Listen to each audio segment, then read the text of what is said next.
Para você que está acompanhando a programação da Rádio Defensoria, está no ar o programa A História Contada por Nós, uma iniciativa do Movimento Negro Unificado, da Coordenação Estadual de Política de Promoção da Igualdade Racial e da Secretaria de Estado da Saúde, CESAL, através do Núcleo de Ações Programáticas da Saúde da População Negra, em parceria com a Defensoria Pública Estadual. Na apresentação, eu, Antônia Pedrosa. Na minha companhia hoje, eu tenho a honra e a satisfação de receber para um bate-papo muito especial a Juliane. Seja muito bem-vinda, Julie. Obrigada, Antônia. Que honra estar aqui. É importante ressaltar que o programa História Contada por Nós tem o objetivo de gerar protagonismo e visibilidade às chamadas minorias, que possuem suas vozes silenciadas e sem a oportunidade de ocupar espaços em que sua fala seja validada, assim como ser um lugar em que possamos conhecer o que tem sido feito em prol da igualdade racial, da inclusão, do combate ao racismo e qualquer tipo de preconceito, não apenas em datas específicas. Também não podemos esquecer do agradecimento especial ao defensor público Oleno Matos por propiciar esse momento único. Lembrando que você pode acompanhar o programa nas plataformas online da Defensoria. Então, Julie, seja muito bem-vinda aqui nesse espaço para a gente falar hoje sobre o tema dignidade menstrual, educação, autonomia e respeito aos corpos que menstruam. Né? Seja bem-vinda, viu? Obrigada. Que bom estar ocupando um espaço como esse, principalmente para abordar e conversar, né, sobre uma temática que é tão importante, tão relevante, principalmente nos tempos de hoje, né, que a gente já tem um pouco mais de informação, né, e a gente precisa desses espaços justamente para isso, para a gente abranger e cada vez mais chegar a muito mais pessoas, né. Então, muito obrigada pela oportunidade de estar aqui falando e levantando a bandeira que eu levanto, que é a bandeira da dignidade menstrual. Então, Julie, é muito importante, né, esse tema, e eu lembro que hoje a gente fala sobre a dignidade menstrual, mas por muito tempo nós falamos sobre a pobreza menstrual, né? Que, entre outras questões, afastava das escolas meninas de 14 a 21 anos, por exemplo, até um mês de sala de aula. Por exemplo, durante um ano, aquela menina, por conta de não ter condições de ter acesso a absorventes, né, elas ficavam fora, ou seja, não ia para a escola e perdiam pelo menos um mês de aula durante o ano.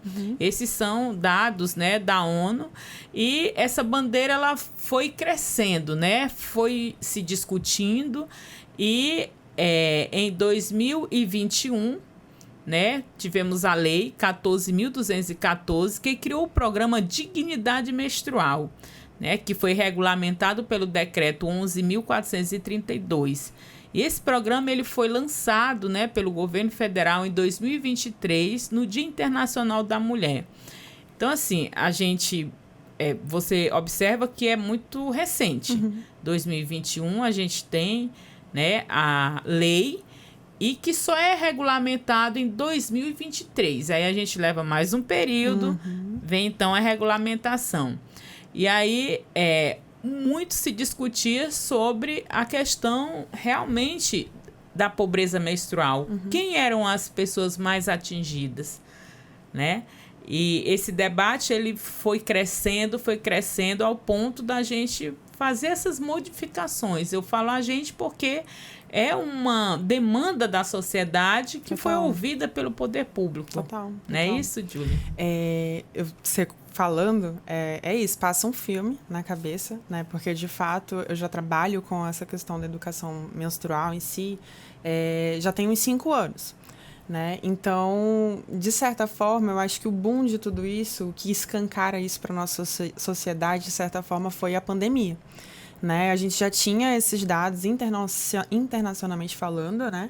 Mas o Brasil, para a gente chegar a discutir, foi isso. Quando houve a pandemia, escancarou várias problemáticas dentro do nosso país e a pobreza menstrual foi uma delas. Né? Como que as meninas estavam tendo esse acesso ou isso, a gente não pode sair para trabalhar, e como que a gente vai poder financiar essa parte que é tão essencial, que é o acesso a produtos, né, menstruais, para poder utilizar ele durante esse período. Então, houve-se essa necessidade de discutir sobre isso. Vários grupos, mulheres principalmente, né, já olhando para essa sensibilidade da nossa sociedade. E aí houve esse manifesto para poder ir para esse processo de advocacy mesmo, né, para poder colocar lá dentro, lá em cima no Congresso, projetos que abarcassem essas problemáticas, né? E aí eu já comecei, né, no caso, vindo com essa questão do produto em si, comecei a trabalhar. Primeiro de tudo, começo com o meu próprio corpo, né? Como que funciona, como que é a minha menstruação, como eu sou da área ambiental, eu vim nesse propósito de tentar minimizar os impactos que o meu corpo, como um corpo que menstrua e que utiliza um produto que impacta o meio ambiente, né? Então, veio esse processo de utilizar. E quando eu estava morando fora de Boa Vista, quando eu retornei para o meu território, eu já voltei querendo espalhar a palavra, né? De, gente, olha, eu experimentei um produto, é um produto novo, não se acha de fácil acesso aqui em Roraima, mas isso é muito relevante, a gente pode conseguir trazer, isso para mim foi uma experiência boa. Claro que cada corpo vai ter um corpo específico, mas eu começo a ver que dentro do meu território, ao falar sobre menstruação e sobre um produto que poderia revolucionar essa menstruação, pelo menos trazer um conforto maior, era difícil de falar, né? Isso em 2019. 2018 para 2019. E aí começa-se essa necessidade. Eu começo a trazer os produtos consigo, né, pouco a pouco. Mas logo, 2019, 2020, surge a pandemia. E aí, como eu já estava trabalhando com os produtos, eu iniciei com uma marca que é uma marca brasileira. Cheguei a trabalhar dentro de um projeto delas que abarca essa questão da pobreza menstrual, que eles têm um projeto chamado Ando Meu Fluxo, que são esses coletores, e a cada 10 coletores vendidos, um é doado principalmente para regiões da Amazônia. Então, eu cheguei a trabalhar na equipe de comunicação, é daí que vem um pouco do conhecimento, né, que eu tenho. Quando a gente vai comunicar e quando a gente vai ver todo esse movimento no Brasil e também aqui dentro do território, foi isso. Gente, a gente precisa, há problemáticas acontecendo, a gente precisa se articular. Começa-se muito com um movimento, principalmente na região sul, sudeste, centro-oeste, e aí vem vindo até chegar na região norte. Né? Então, por exemplo, quando você fala toda a questão do programa em si, lá atrás, essas meninas se reuniram, por exemplo, houve o veto, na época, dessa parte específica de doação de absorventes, né, descartáveis para as pessoas em vulnerabilidade social. E isso foi vetado, né, em 2000, justamente antes da lei sair. Então, houve uma movimentação social gigantesca, manifestos foram feitos, e na época, como eu já estava namorando um curso, que era um curso de educadoras menstruais da Rio Self, né, são meninas do Rio Grande do Sul, e criaram esse projeto, né, educacional para que outras pessoas, tanto da região sul quanto de outras regiões do país, que elas, enfim, que a gente conseguisse se enquadrar dentro desse perfil de educadoras mesmo, né, para ocupar... Ter uma rede, né, Julie, isso. que ocupasse ali todos os espaços e territórios. Isso mesmo. E aí essas meninas, elas se revoltaram com isso. Não, gente, vamos fazer um manifesto, existe o nome, né, um manifesto chamado Cadê o Meu Absorvente? Coletaram muitas assinaturas e, além disso, elas estavam fazendo mapeamentos de coletivos, de pessoas que falavam também, enfim, que trabalhavam com mulheres, com corpos que menstruam. E também isso, fizeram esse mapeamento no Brasil todo. Eu comecei a conhecer, claro que via internet, mas logo em seguida, em 2020, eu entrei de fato para a turma como bolsista, né? Bolsista integral, de tipo, gente, olha, eu sou uma pessoa negra, né? Moro dentro de uma região de tríplice fronteira e que tem todas essas temáticas que são relevantes ser pautada, então entrei dentro desse curso com justamente, não, temos que puxar ela. E isso já tem, nessa caminhada, tem 5 anos, vai completar 5 anos. E então, assim, saber todo esse processo, principalmente hoje em dia já com um programa rodando, né, o programa de dignidade menstrual, onde a gente consegue ter esse acesso dentro das farmácias populares, aquelas pessoas que se enquadram dentro desse perfil, né, que são do CAD único, que são pessoas em vulnerabilidade social e tal. Só que, de fato, a gente tem que ficar de olho. Se o programa, como o programa, esse é o maior questionamento que hoje eu faço, né, enquanto uma pessoa que representa essa temática, como que o programa dentro do nosso território está sendo executado? Isso é muito relevante a gente pautar, sabe? Porque, por exemplo, eu já tive atuações em comunidades indígenas que como essas mulheres indígenas vão acessar a internet, porque hoje o programa para você acessar ele é dentro do meu SUS digital, você tem que ter um celular, você tem que ter internet, você tem que baixar esse app, e aí você tem que estar enquadrada. Só que tem gente que não tem esse acesso. Tem comunidades que não vão conseguir ser atingidas pelo programa. Tem comunidades que não tem farmácia popular, por exemplo. Sim. Então, de alguma forma, isso tem que acontecer. Acontece, mas é porque é uma necessidade do corpo que menstrua. E a gente, por exemplo, dentro da escola, tem que haver... As pessoas, automaticamente, elas já têm um espaçozinho, tem os absorventes para caso haja uma necessidade. Sempre houve, né? Mas a gente precisa ter... algo que, por exemplo, para fora, em outras regiões, a gente tem dentro dos banheiros já uma caixinha com os absorventes, onde as próprias alunas podem só, é uma questão de reposição, mas tem que haver essa questão da conscientização, quantos absorventes e tudo mais. Você tem que educar. Entende? Porque a gente está falando de algo que é fisiológico, né? Que as meninas ali... 9 a 10 anos. 8 anos até. Né? Até 8 anos, às vezes tem casos um pouco precoces, né? Mas existem. Então, a gente está falando de algo que é natural. E que, por ser natural desses corpos, né? De mulheres que menstruam, digamos assim.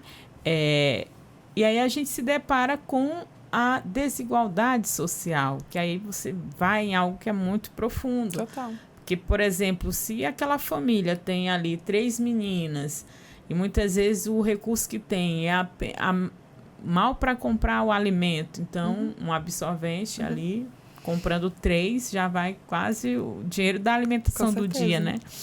E aí é interessante, Júlia, eu queria que tu falasse um pouco desse programa, né? Que aí você desenvolve um trabalho e eu queria que tu falasse um pouco mais pra gente sobre o Ateliê Mãe da Lua. Porque, assim, você trouxe algo que é recorrente. Apesar de termos esse programa, apesar de que essa mobilização social, principalmente das mulheres, aconteceu naquele momento que houve o veto, né, no governo passado, vetando a distribuição de absorventes. E aí você tem muitas mulheres em situação de vulnerabilidade. Mulheres privadas de liberdade, mulheres em situação de rua. Enfim, tem toda essa diversidade de vulnerabilidade em relação a mulheres e meninas. E aí, nem sempre elas vão ter condições de ter o acesso. E aí você traz um projeto, né? Você vai falar um pouco pra gente sobre esse projeto Ateliê Mãe da Lua. E aí eu queria que tu falasse um pouco pra gente, enfim, como que esse projeto alcança essas mulheres. E uma coisa também que acho que é importante ressaltar, né? São absorventes, são materiais reutilizáveis, né? E qual a duração? E isso gera também um impacto no meio ambiente, né, Julie? Parte desse princípio, dessa minha inquietação, né, de buscar alternativas, né? Qual mulher a gente pergunta, que a gente conversa, como que é pra você? É confortável? Não é? Muitas vão falar que é alergia, não é confortável, eu queria muito que existisse outra alternativa. Existe. Então, começa com uma loja virtual, começa com produtos pedindo de fora, abrindo o CNPJ. Ao fazer parte dessa movimentação, de já entender que fizeram um manifesto, que havia um curso que me prepararia para ser uma educadora menstrual. O que é uma educadora menstrual? O que é educação menstrual? Então, entrei para esse curso. Lá, a gente passou 6 meses, né, num processo de formação mesmo, virtualmente falando, dentro da pandemia, entendendo todo esse contexto, né, de ficar recolhido em casa, isolamento social e tudo mais. Mas, ao mesmo tempo, isso. No final desse curso, a gente precisou criar um projeto. Então, já tinha uma estrutura, né, como um CNPJ, mas eu modifiquei isso para... Por que ateliê? Porque, de fato, eu já... nesse processo também, eu aprendi a costurar, confeccionar os meus próprios absorventes. Eu começo comigo, pegando uma máquina, que minha mãe trabalhava com dança, também com costureiras, né, com roupas, figurinos. E aí, já tinha uma noção de costura, pego a máquina, ganho essa máquina dela e começo a experimentar, né? Foi até uma forma de também trabalhar minha saúde mental durante o período de isolamento social, pandemia, né? E aí, eu aprendo a fazer esses absorventes. Eu aprendi, de fato, fazendo ele à mão, né, costurando mesmo com agulha e linha. E aí depois fui para a técnica da própria costura, né, com a máquina. Então, eu começo nisso, né, experimentando com os próprios produtos. Aí são coletores, são discos. Hoje, né, hoje eu já tenho mais esses... Uma infinidade de produtos. Essas opções, as calcinhas, né. E aí vem essa parte educacional, né? Então, a Mãe da Lua, ela tem essa estrutura. A ideia do ateliê é porque ele trabalha muito essa perspectiva de trabalhar com as artes, né? Principalmente a arte da cultura ou a arte de se expressar de alguma forma, porque sempre quando a gente está nesse momento menstrual, ali é um momento mais sensível, é um momento de recolhimento. Então, às vezes você fazer desenhos, sabe? Você se conectar consigo mesma, meditar. Isso é muito bom, isso ajuda bastante. Isso me ajudou bastante. Porque aí, né, Julie, vem a TPM. Então. Vem as dores. E cólicas. Aí, às vezes está agregada a outras patologias, né? Como a fibromialgia. Enfim, então, a gente precisa de alternativas nesse período, né, Julie? Justamente. E aí vem essa estrutura, né? Esse programa de educadoras menstruais, eles deram pra gente vários caminhos. A gente poderia trabalhar dentro de escolas, a gente poderia trabalhar dentro de instituições privadas, o próprio governo, essas estruturas governamentais. Então, eu saí já desse curso com um norte, né? E a gente tem assessoria, teve assessoria também, né? Tudo indicando quais os caminhos das pedras a gente deveria seguir. E aí era isso, o desafio era como adentrar dentro das escolas com a questão da educação menstrual. Muitas das alunas, eu até trouxe aqui, né, para mostrar, que muitas criaram livros didáticos, ou contação de história, ou contando história em relação de como é a menstruação, ou trazendo também a perspectiva de essa parte mais, né, de trabalhar a questão do ciclo menstrual, as fases, né, do ciclo menstrual, a ovulação, como funciona o ciclo menstrual, para trabalhar essa parte da menarca, que é muito importante, né, que é a parte da primeira menstruação. Como essas meninas vão entender o que o corpo dela está se passando de uma forma lúdica, de uma forma didática. Então, a gente tem materiais lúdicos e didáticos desenvolvidos por educadoras menstruais, que foi o projeto delas de finalização do curso que a gente participou. Eu já trabalhava com essa parte mais de empreendedorismo, né? Então, como eu já trazia os coletores aqui para Boa Vista, eu só abarquei isso e também potencializei, né? Com essa parte também de didática, né? Hoje, por exemplo, Antônia, eu tô dentro das escolas, não, né?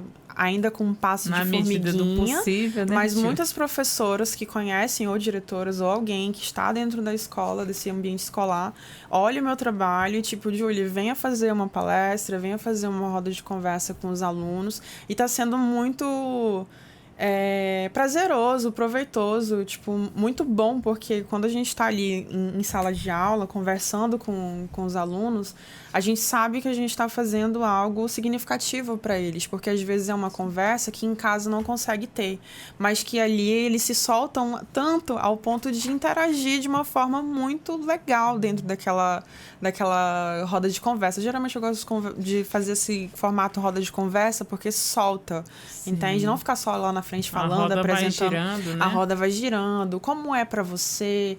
Como foi a sua primeira menstruação? Me conta. E outra, não trabalhar apenas com as meninas. Sim. Eu também, como é uma escola, como é uma sala, a gente tem meninas e meninos e a gente trabalha também com os meninos. Sim. Como eles fazem enquanto eles são filhos, enquanto um dia eles vão ser pais, irmãos. Então, porque às vezes tem aquele filho que diz assim, mas a fulana hoje, a menina acordou com TPM, com dores menstruais, aí a mãe, o pai, enfim, a família, não, deixa ela lá quieta, mas ela também tem que fazer isso. Tá? E não entende. Então, Sim. esse processo de ir para a escola e falar sobre isso também, a gente acaba trazendo essa nova informação, que não é muito do universo masculino, mas que está ali. Que faz né? parte. Todos os homens que vieram a esse mundo, eles passaram por um processo de gestação, de partejar. Então, entender essa biologia, eu até falo assim para eles, olha, vocês, aqueles que já estão, né? aqueles que já estão, tipo, no segundo, terceiro ano, que já estão vendo nessa parte da biologia mais específica, né, do corpo reprodutor feminino. E aí, tipo, como funciona? Gente, isso aqui é assunto de vestibular. Sim. É assunto de vestibular. Aqueles que querem cursar medicina, aqueles que querem cursar algo relacionado à enfermagem, relacionado à saúde, vai passar por isso aqui. Então, é uma prévia. Independente disso, Sim, né, socialmente Júlia, falando, é necessário falar sobre por isso. exemplo, todos os dias a gente lê casos de abusos sexuais dentro da própria família. Então, como que essas meninas e meninos, porque não é só hoje as meninas, né? Ok. Tem um percentual majoritário de meninas, mas também tem os meninos. Então, como que eles podem aprender sobre os seus corpos, né? Aprender a identificar possíveis violações, né, Júlia? Justamente isso. Aí, quando eu vou para a escola, eu levo, né? Tem um órgão reprodutor feminino, um órgão reprodutor masculino, justamente para trazer também essa parte da educação sexual. Porque, como eu falo, né? A gente trabalha o ciclo, mas em algum momento esse ciclo vai passar pelo período fértil. Então, para eles entenderem como funciona essa dança hormonal e para... Por exemplo, para os meninos entenderem também que aquele momento é um momento mais propício, já que um corpo que já menstrua já tem essa situação de ocorrer uma gravidez. E aí outra questão, gravidez na adolescência, por exemplo, é uma problemática que eu tenho visto dentro das escolas que existe. Sim. Entendeu? Então, em algum momento, a gente vai ter que conversar com eles. Não é negando o problema que a gente vai encontrar soluções, né, Júlia? Não é isso. Então, falar com esses adolescentes abertamente, né, é o que eu falo, gente, vocês não são mais criança, né? Então, vocês entendem o que a gente está falando. De fato, a gente não vai para dentro da escola para ensinar a fazer alguma coisa. Não, a gente está ensinando a se proteger, a entender como o próprio corpo funciona, né? O porquê do corpo feminino, por conta dessa questão da menstruação. Em algum momento, essa situação vai ocorrer dentro da sala de aula. Como que eles estão preparados para isso? Ou vai se tornar mais uma situação, por exemplo, de bullying, que isso sempre aconteceu. Menstruou, manchou. Normalizar a menstruação como ela de fato é algo normal. Obviamente que tem aqueles corpos que têm uma situação de saúde menstrual ali, que tem uma endometriose, ovários policísticos, então isso tem que ser tratado diretamente com um médico especialista, que é o ginecologista. E aí isso também para tirar esse medo do ginecologista. Olha, meninas, vocês precisam se conhecer, vocês precisam, em algum momento vocês vão ter que fazer esse acompanhamento, não só as meninas, mas como os meninos também, já preparando eles para, enfim, quando se trata dessa questão da educação sexual, em algum momento vai aparecer as questões das ISTs, das doenças, das infecções sexualmente transmissíveis. Então, tem que utilizar camisinha. Alto índices, né? Justamente. Então, assim, preparando mesmo aquele adolescente para uma vida mais digna e saudável, né? As meninas com uma sensibilidade maior. E o muito legal, quando eu levo, né? Eu sempre levo essa estrutura, né? De levar a calcinha, o coletor. Nem viram, não sabem como utiliza. Então, é também isso, né? Facilitar. Obviamente que eu não consigo ainda doar, né? Isso daí é uma vontade mesmo que eu tenho de adentrar as escolas. Quem sabe um projeto, né? Justamente. Financiado. Justamente. Adentrar as escolas com uma estrutura para fazer uma grande doação, uma campanha mesmo de conscientização com todas, com tudo que tem direito mesmo que essas meninas mereciam, entendeu? Elas ficam encantadas, assim, com os absorventes. Mas funciona. O absorvente, ele dura até 3 anos, né? É o quê? O absorvente é um processo, hoje em dia, o projeto, ele parte desse princípio que ele é um resgate. Antigamente, as nossas avós utilizavam os paninhos. O famoso paninho da vovó. Muita gente, algumas pessoas, veem como um retrocesso. Mas não é.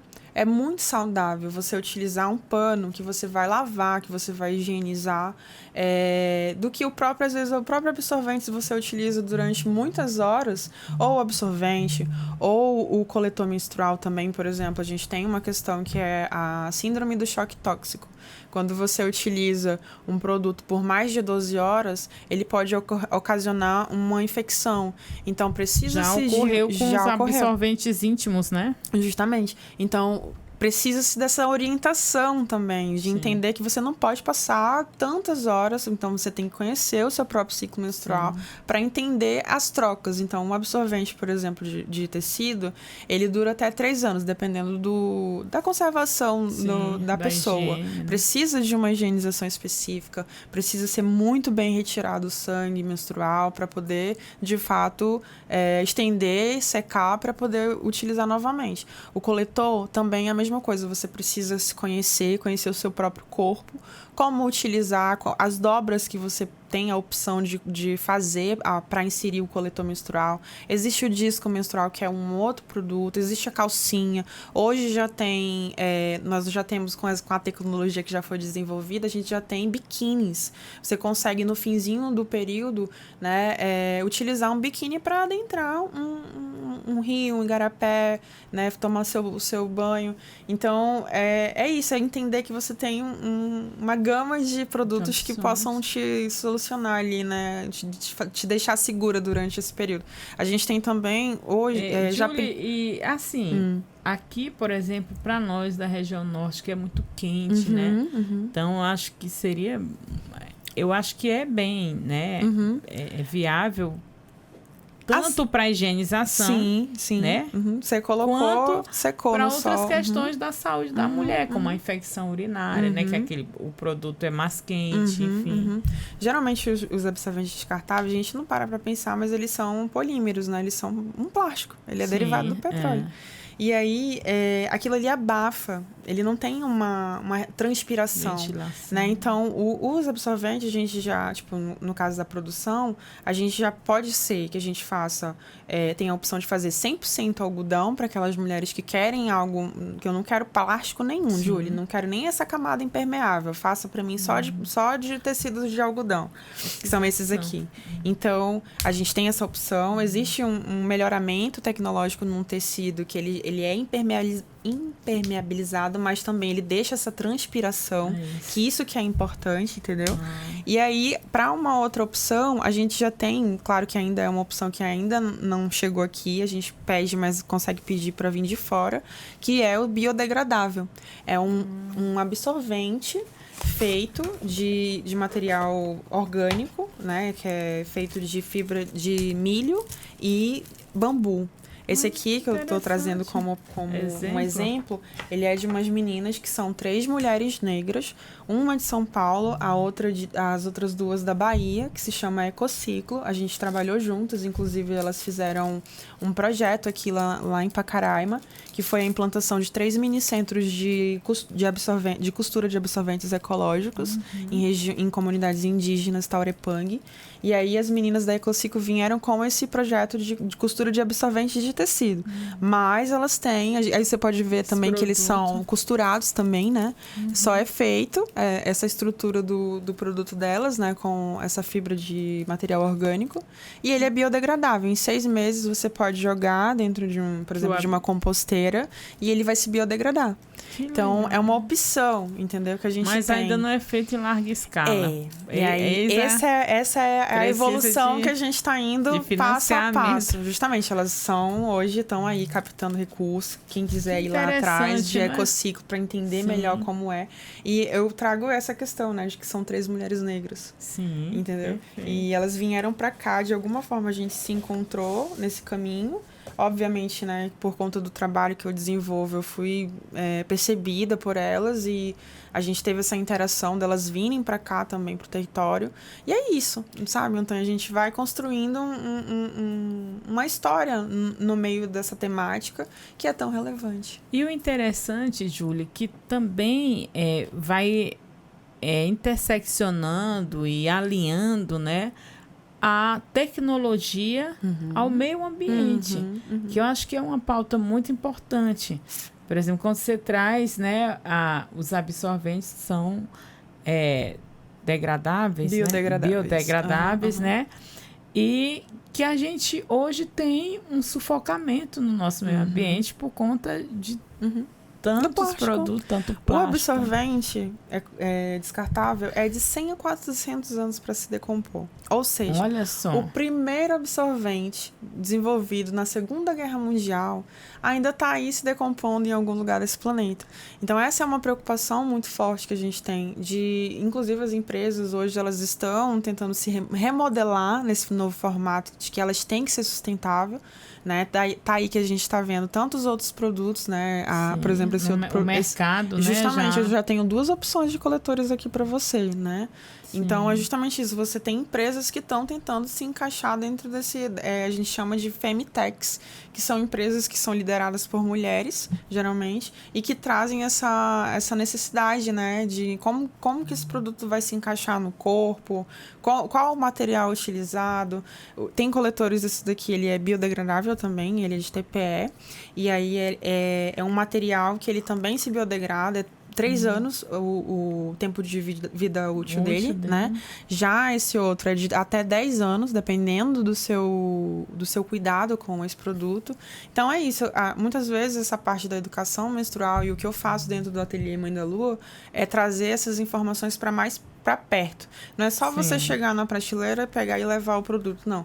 Tem um processo educativo. Entendeu? De fazer com que essa pessoa entenda o que esse produto, ele também vai, a forma como ele vai te ajudar a não impactar tanto quanto os absorventes descartáveis. Mas, como a gente fala da questão de vulnerabilidades, né? Por exemplo, eu não consigo trabalhar em grande escala, de fazer doações em grande escala de coletor menstrual, mas o absorvente ainda assim é uma opção. Então, a gente tem que equilibrar, sabe? Era isso, Júlia, que eu ia perguntar, né? A acessibilidade, né? Por exemplo, o custo tá mais acessível? Porque já foi mais caro, né? Com o passar dos anos, eu acredito que assim, a gente está conseguindo deixar mais... Porque vai aumentando a escala de produção, né? A necessidade, a procura, o conhecimento. Por que o coletor não é tão difundido? Porque ele não é conhecido. As pessoas nunca... Tem muita gente que nunca ouviu falar. Tá tendo mais acesso agora por conta das redes sociais. Sim. A gente volta e meia, tem empresas ali que fazem grandes campanhas de publicidade que chega até nós. Mas ainda assim, é um produto caro. E aí a gente tem que trazer essa narrativa de que é o custo-benefício. Né? Então, você investe um valor específico no início para você conseguir ter, por exemplo, de 3 a 10 anos. Né, com um produto que ele é reutilizável. Mas é isso. Aí eu sempre vou trazer para você que não é só sobre absorvente. Não, e se você for pensar, né, Júlio, por exemplo, vai durar 3 anos, você compraria 2 para ir, enfim, intercalando por conta do tempo, não pode ficar, né, mais de que tantas horas, enfim. No máximo, e aí, se você, assim, 12 horas. Se você for pôr na ponta do lápis, você vai ter uma economia em pouco tempo.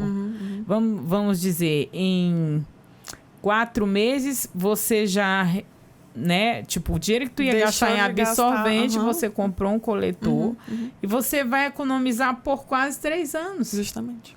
Então, Compensa. Né? Você faz a questão é a organização, ali, né? Para ter aquele montante, eu diria, né? Que para algumas famílias vai ficar, pesado. Você dá... Em média, quanto custa o coletor? Por exemplo, esse que você tá pegando, ele é de R$40. Ele é o de 3 anos, né? O biodegradável, mas a gente já consegue fazer um valor mais baixo. Sim. Já o outro, né? Que já é o de silicone, já tem um material mais resistente, então ele vai durar 10 anos a proposta dele. Mas é isso, assim... E ele custa quanto? Esse tá R$89. Mesmo assim, 3 anos para 10 anos e o material é mais... Só que o importante falar, Antônia, também é que nem todos os corpos vão se adequar a esse tipo de produto. Tem mulheres que nunca, por exemplo, como eu nunca consegui gostar do absorvente interno, do OB, né? Porque pra mim, ele não é confortável. Sempre incomodou. Então, tem mulheres também que não vão sentir conforto com o coletor. O coletor, ele também cria uma pressão dentro do útero. Então, essa pressão, muitas vezes, pode ser desconfortável para algumas mulheres. Até se adaptar, Até se adaptar, entender como que foi aquela dobra que colocou de um jeito que realmente, de fato, vedou ele dentro do canal vaginal. E aí, assim, tem outras opções. Por isso que eu sempre sonhei em ter mais do que os coletores menstruais, porque era justamente para isso, para a pessoa ter a opção, por exemplo, da calcinha, que a calcinha é uma das que mais, assim, eu consigo ver a adequação, né? A gente também tem cuecas que são formato de cueca box, que são mais confortáveis ainda. A gente também trabalha essa questão dos homens trans, né? Então, abarcando também essa população de fazer com que eles tenham dignidade também para menstruar. E a calcinha é uma das que mais, assim, as pessoas procuram, porque é mais confortável e é algo assim, gente, eu não preciso colocar um absorvente, é só colocar a calcinha e tirar. Aí eu tinha falado de 12 horas, mas é isso. Por exemplo, no meu fluxo, que eu tenho um fluxo muito intenso, eu não consigo ficar 12 horas.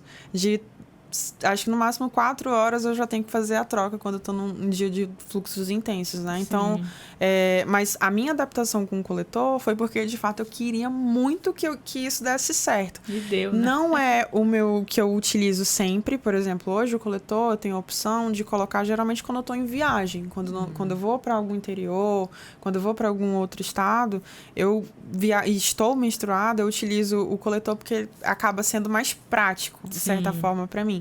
Então, mas eu sempre... O que eu gosto muito são os absorventes que eu mesma faço.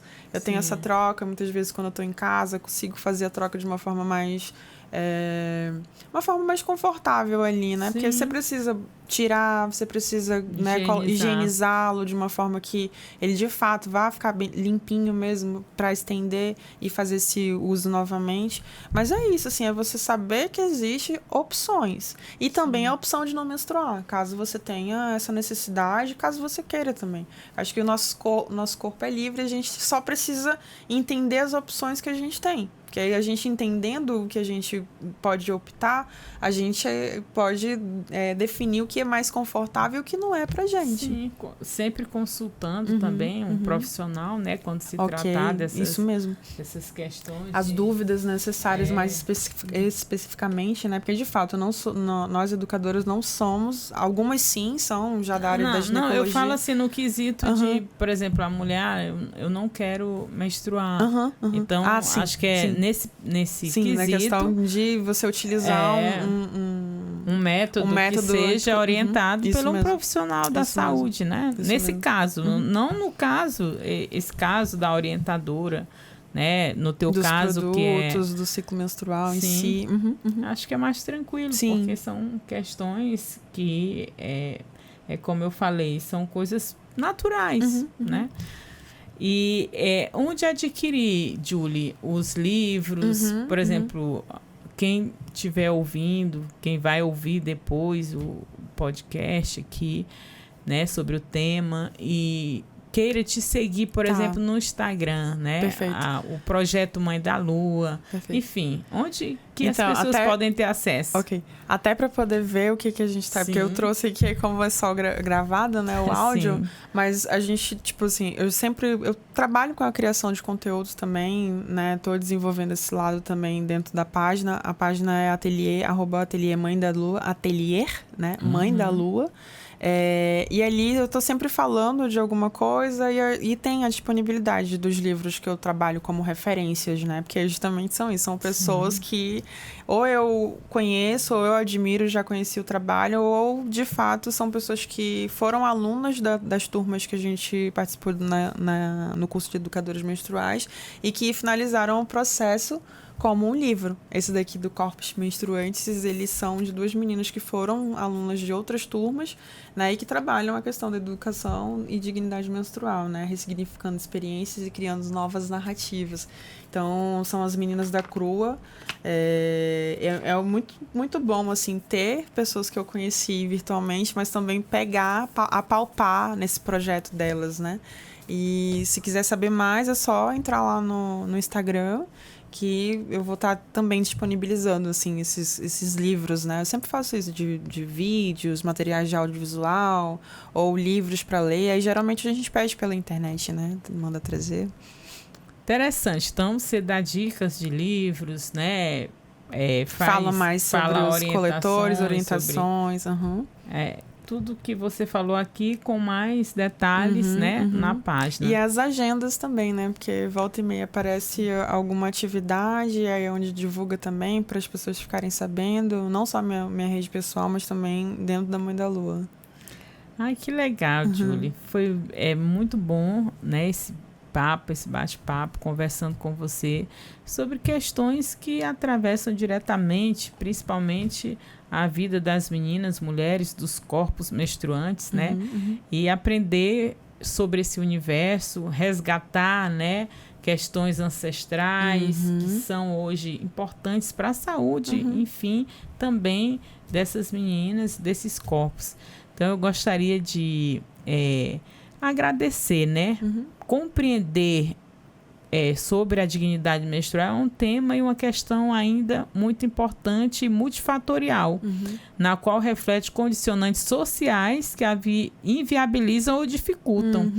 Então, por exemplo, é importante saber a importância da assistência social brasileira por meio da rede, né, socioassistencial, que poderá contribuir de forma fundamental no acesso a esse direito pelo público. Perfeito. E ampliando a garantia do direito a menstruar com dignidade, saúde e proteção.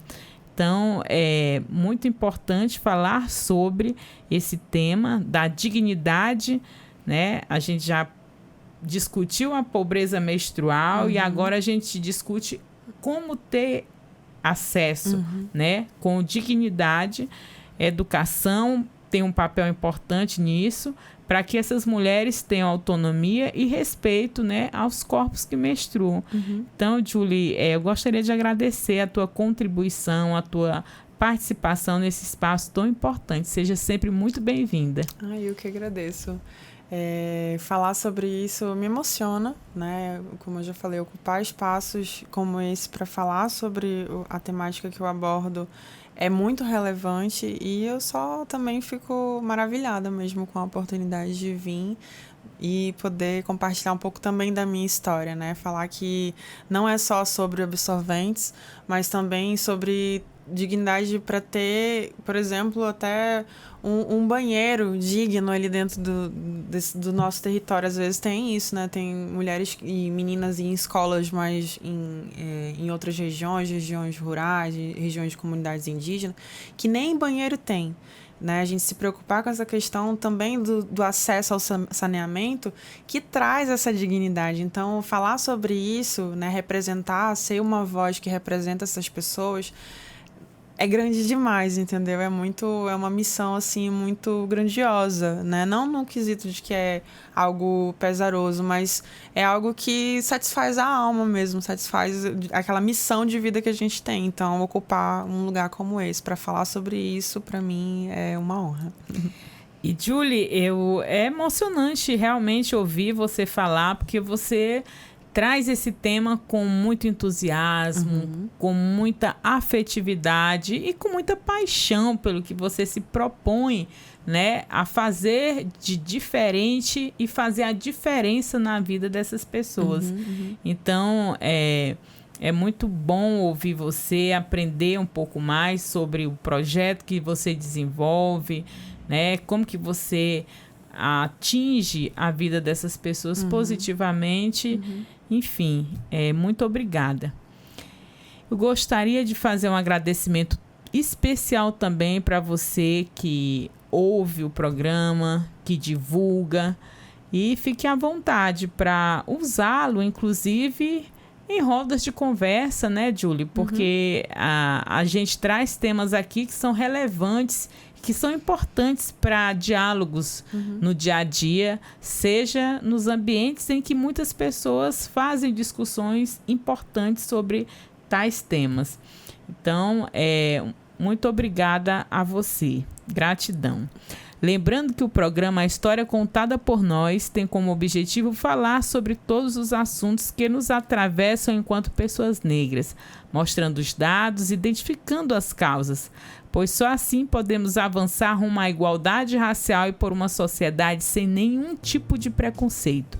Uma iniciativa do Movimento Negro Unificado, da Coordenação Estadual de Política de Promoção da Igualdade Racial e da Secretaria de Estado da Saúde, CESAL, através do Núcleo de Ações Programáticas da Saúde da População Negra, em parceria com a Defensoria Pública Estadual. Até a próxima. Afroabraços!